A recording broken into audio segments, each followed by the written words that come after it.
My name is Rob Green. I'm the author of a book called From Wounds to Wisdom, Living a Conscious Life After a Traumatic Experience. And today I want to talk about insomnia. Now, insomnia has been a thing I've been dealing with for the past 19 years. I got insomnia when I was in the military through the training we had. I had interrupted sleep patterns and basic training. And that continued on throughout my military career and after the military. And even to this day, I still kind of struggle with it sometimes. And when we have insomnia, one of the things that's very easy to do is fall into the idea of really being worried about our sleep. And this is one of the things that I've realized over the years that is actually causing you not to sleep. So if you're struggling with insomnia, if you're having a hard time falling asleep, if you are not getting restful sleep, if you're constantly on edge, then I'm going to share a few things that I've done in my own self and in my life to help this kind of problem. So I'm able to get about 5 to 6 hours of sleep now, which is a big improvement from the 1 to 2 I was getting before. So the first thing you got to realize is sleep is an involuntary process. That's why we have the term falling asleep. Who intends to fall? You don't really. I'm not going to think, okay, I'm going to fall down and hurt myself. No one wants to do that. You don't want to look like an idiot and fall over, but it happens when you're not paying attention. So the idea of falling asleep means it's going to be an involuntary process. The more that you force yourself and think about falling asleep, the less likely you're going to fall asleep. Like if you're walking along, you're walking along a narrow path and you're thinking about every step you take, you're probably not going to fall because you're thinking about it. You're paying attention. However, if you're looking down at your phone or you're looking at a map, if you're looking around and not paying attention, then you're likely going to fall off the path because you're not paying attention to it. So the idea of falling asleep is really letting go of the attachment to sleep. Now, I know it sounds counterintuitive, but if you're struggling with insomnia and you've laid there in bed at night and think, oh man, I need to be at work in a few hours. I wish I would just fall asleep. This is so annoying. Why can't I fall asleep? The anger and frustration you develop over not falling asleep is going to keep you awake. So the more attached you are to sleep and the more you think about it, the less you're actually going to fall asleep. So that's one thing to keep in mind. Now, I know it sounds counterintuitive, but don't worry so much about sleeping. Don't worry about it. Don't take a conscious approach to try to force yourself, because the more it doesn't happen, the more you're going to get frustrated.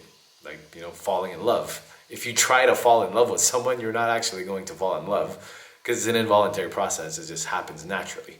Okay, the second thing you really want to keep in mind is stimulus control.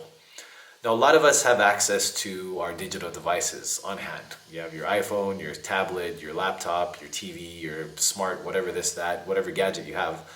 And the thing about this is we don't really realize this in the process of doing it, but a lot of the times, the more time we spend on the internet, it's easy to load our mind or our subconscious mind with things that emotionally trigger us. Now, if you're watching a lot of news, if you're consuming a lot of negative media content and things are triggering you, you might not think anything of it at the time as you're scrolling by, just doom scrolling, and this stuff comes in your head. Things that trigger you are going to come back to haunt you when your mind is not busy. So when it's time for bed and you're trying to shut off for the day and you're laying there and you lay down and you have a hard time falling asleep and you feel restless or anxious, it's probably because of the media you're consuming and the things that are going into your subconscious mind. One very important thing to realize is the subconscious mind doesn't really have a filter. So if something emotionally triggers you, that raw emotion stays within your body, and there's going to be a time where you need to process it. And usually that happens when your mind is not occupied with being awake and doing what you're doing throughout the day. If you're at work, you're dealing with your kids, your family, you're doing whatever you do during the day. So your mind is occupied with that, and when you lay down to fall asleep at night, all this stuff is going to come up. So stimulus control is very important. Try not to stimulate yourself too much during the day if you can help it. So, whether it's a sleep problem or not, in general, you don't want to be putting a bunch of crap in your mind because it's just negatively triggering emotions that aren't really going to do anything to help you out. You're probably not going to be able to change anything, and it's just causing you a bunch of stress that's not really benefiting you at all. So, especially at nighttime before bed, my rule for myself I set was 6 p.m. From 6 p.m. onward, I taper down my stimulus inputs. So any kind of media, any kind of thing I consume is going to drastically reduce by about 80%. By 9 p.m., it's a hard stop. So by 9 p.m., all cell phones, all digital devices, everything is off.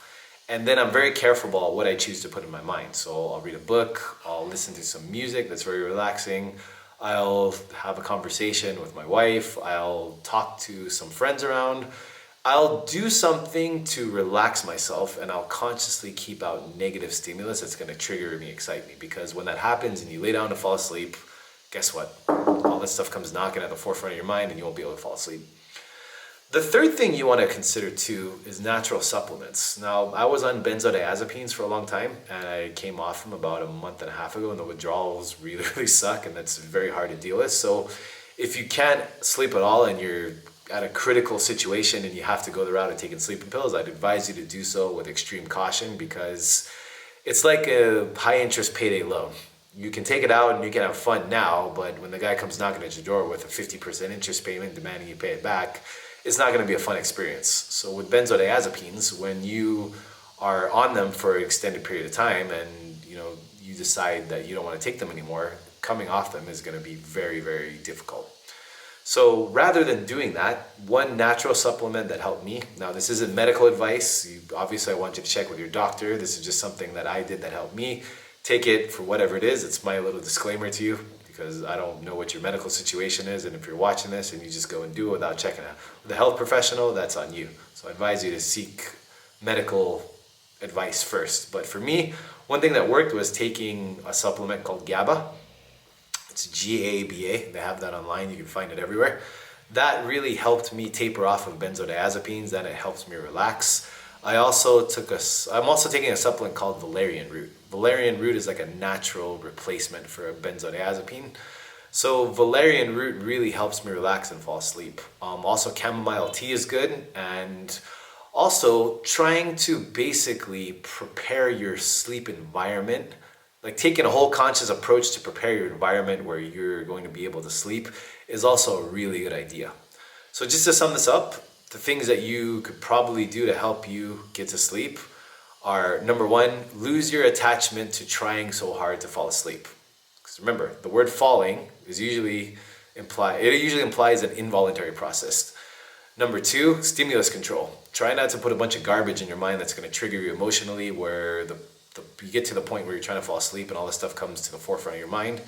And number three, natural supplements that help relax the brain, that help kind of adjust the brain chemistry.